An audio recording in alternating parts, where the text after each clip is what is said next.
Ce shiur dédié pour l'élévation de l'âme de Denis Dona, Bat Frecha de Chonlevacha. La question de Ishaï. Bonjour, je voulais savoir si le maaser c'était une coutume ou pas. Une coutume. Ça dépend si on est ashkénaze ou sfarad. Le maaser à la base, il est écrit dans la Torah, mais ça concerne la récolte agricole. Aujourd'hui encore, quand on reçoit quelqu'un qui va au marché, il doit donner 10% aux pauvres. Si ça vient du marché, on ne sait pas, peut-être ça a déjà été donné par Tnouval et tous les organismes qui sont en Israël agricoles, une partie donne, à Jérusalem normalement c'est plus ou moins donné. Haute-Ville, je ne sais pas, mais il a un doute, il n'est pas certain.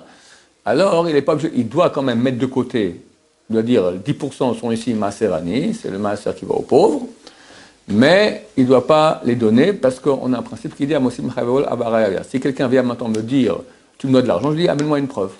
Vient le pauvre et me dire maintenant, ces 3 pommes-là me reviennent. C'est parce que 10% de la récolte me reviennent. Prouve-moi que ça n'a pas déjà été donné. Vu qu'il ne veut pas donner de preuves, donc nous on garde. Mais si par exemple quelqu'un, il est certain, voilà, sa tante du kibbutz gauchiste lui a envoyé maintenant une caisse de pommes, d'accord ? C'est certain que personne n'a fait les prélèvements sur ces caisses de pommes, il est obligé de donner 10%, 100 kilos, il donne 10 kilos aux pauvres, d'accord ? Ça c'est l'obligation de la Torah. Il y a un Tosfot dans le traité Tanit, page 9, qui dit que, de même qu'on doit donner 10% de la récolte agricole, on s'est donné 10% de nos revenus. Tosfot, ce sont les rabbins médiévaux qui habitaient en France. Et les Ashkenazim sont plus concernés par les décisions ilchatiques des Tosfot, moins les Sfaradim. L'Alacha, comme ça, le Réma, donc l'Alacha des Ashkenazim, dit qu'il y a une obligation, donc on apprend ce Tosfot, une obligation de donner 10% aussi. On appelle ça le Maaser. Les Sfaradim n'ont pas cette obligation. Ils ont une autre obligation qui s'appelle Tzedaka. Tzedaka, c'est quoi? C'est la même chose, donner l'argent aux pauvres, et à ceux qui ont besoin, aux œuvres, etc., aux œuvres de bienfaisance et de Torah. Combien il faut donner? Du Shulchan Aruch, il faut donner tout ce dont le pauvre a besoin. Il n'a rien, il va se marier maintenant, il faut lui donner une voiture, une maison, un lit, des meubles, machin, tout ça. Bon, moi je gagne 3 000 euros par mois. Je dis, je ne gagne pas 3 000 euros par mois.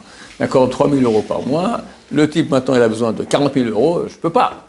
Combien je donne? Alors je dis, à concurrence de 10% de mes revenus. Tu vas donner la tzedaka, jusqu'à combien? Tout ce qu'il a besoin. Ok, mais je n'ai pas d'argent, combien je donne? Ok, tu donnes jusqu'à 10%, minimum 10% de tes revenus. Donc en fait, c'est exactement la chose que, c'est comme le maaser, mais c'est un autre nom. Dans les deux cas, que ce soit Ashkenaz Sfarad, tu as l'obligation de donner 10% de ce que tu gagnes aux pauvres. Et c'est une mitzvah énorme. Si tous les juifs donnaient le maaser, il n'y aurait pas un pauvre dans le peuple juif. Pas un. Oui. Pas de question. Bah, encore, oui. Le maaser Ani, normalement, c'est seulement la 3e et la 6e année. C'est juste. Comment ça se fait alors? Comment ils se sont arrangés les rabbinim pour...